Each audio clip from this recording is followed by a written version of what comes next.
put that on now. It's going to clip in here. Just tuck in there.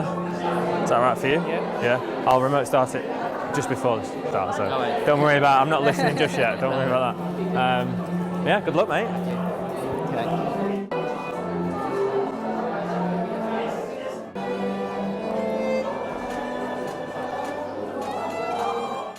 So this is the main camera is going to stay on the 85 on the monopod. I'll be at the front with that, and then I've got this one down here on a 35 wide angle on the tripod. That's my static. It's tricky in here because you can't get a down the middle shot because of that. But I'll just put it off to the side and get a wide, and then it's just filming guest arrivals now.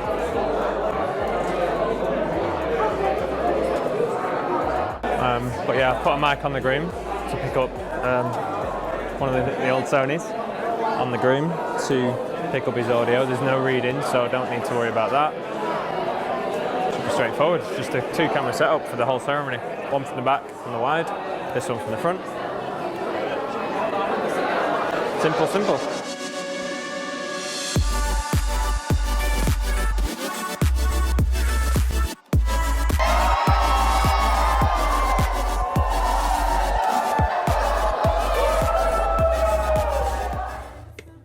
Okay, so this is my wide angle camera set up for the ceremony. As you can see there, I've just legged it in to get ready with my other angle, my main camera on the monopod, 55mm, and I'm just adjusting that there, getting height, and I'm focusing on the groom at that point. So you can see me there behind the crowd. Then we skip ahead and I'm making my move now across to get in behind the groom so that I can get him over shoulder and obviously get all the bridesmaids, etc. walking in.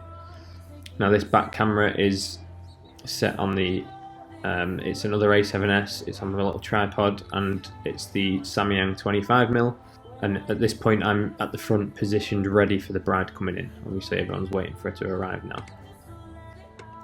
So I've moved across here out of view there just to get another quick shot of the groom quickly, because now the bride's obviously coming in. I want to be able to see his reaction, and there I just step back just so that I'm there in time for the bride actually coming down the aisle. So I just wanted a quick shot of him, his emotion as he's waiting for her, and then I need to be back in the middle to capture her coming down the aisle, which I do. And from this back angle, the photographer there has walked across this shot, but at this point it doesn't matter because I will by now have cut to the main camera that I'm controlling and filming the bride coming down the aisle.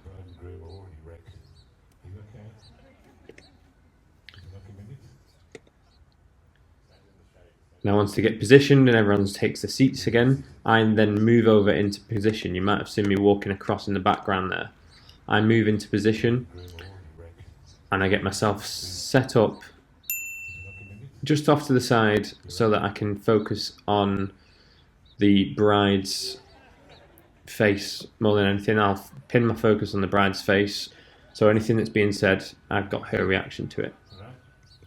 Coming up to the vows now, the groom's given his vows, and I'm still focused on the bride and her reaction.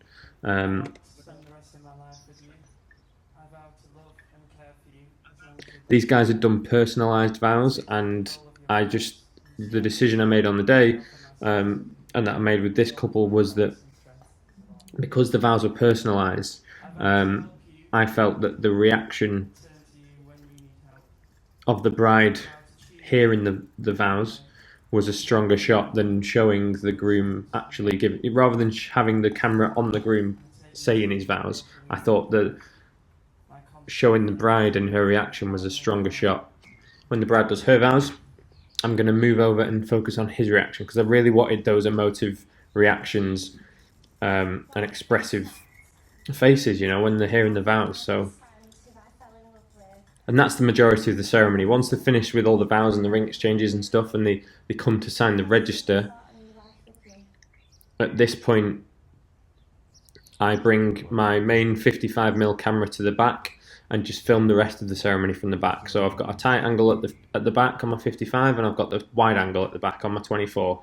And I'll just spend the last few minutes of the ceremony, signing of the register, the walk down the aisle. I'll do all that from the back.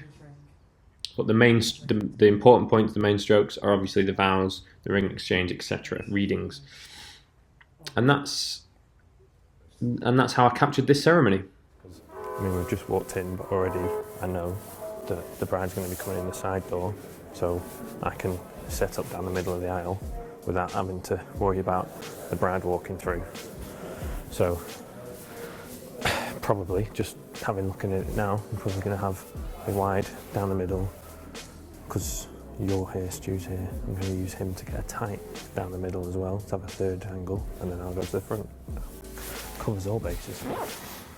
If you weren't here, I might have been tempted to just have wide here, tight at the front, or I might have done wide and tight and just shot from the back, because I like shooting from the back now, it's easy.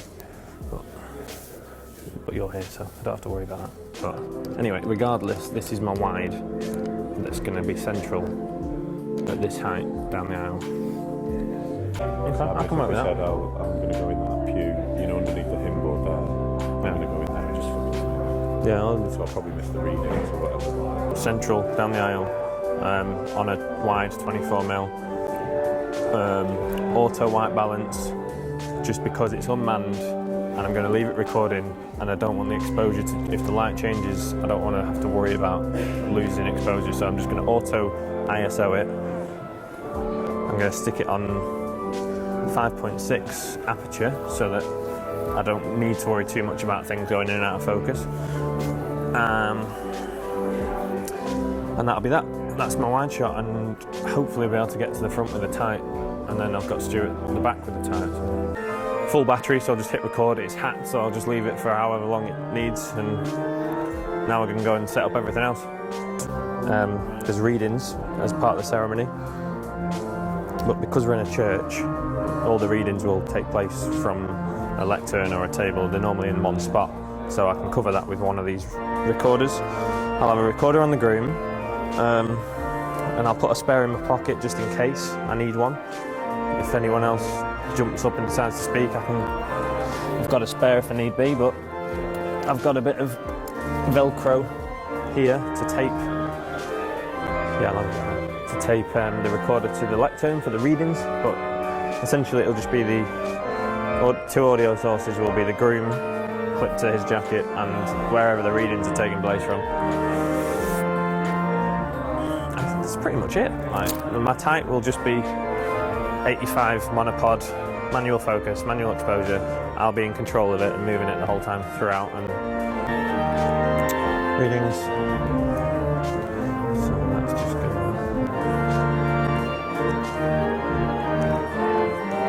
Take on the side there and pick up all the readings. This looks like Corinthians. Yeah, but that's going to go in there. Yeah. And I'll just tuck that behind there. That's all right for you? Yeah, that's perfect. Yeah, put that there. That's fine, yeah. That's great, yeah. Good luck, mate. Yeah, cheers, Adam. Yeah. Not long now. I'm just putting fresh batteries in because I just nearly forgot, but it's on 100%, and I've got my other spare, but it should be fine now. The thing is, for Sony's, they only last like an hour of recording, so it should be fine with a full battery. Really not good. Love that trailer behind us. Did you see my phone then? No. I was like, where is it?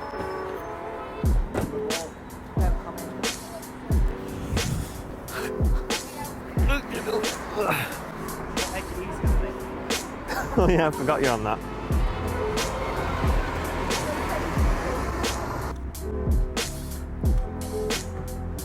Have a little look at each other, guys.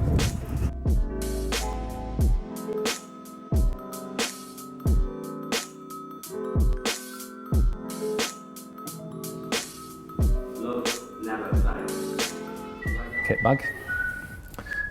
Usual setup. Second cam on a wide lens 24. This will be on the monopod. This will be from the back. Me and the monopod will be at the front.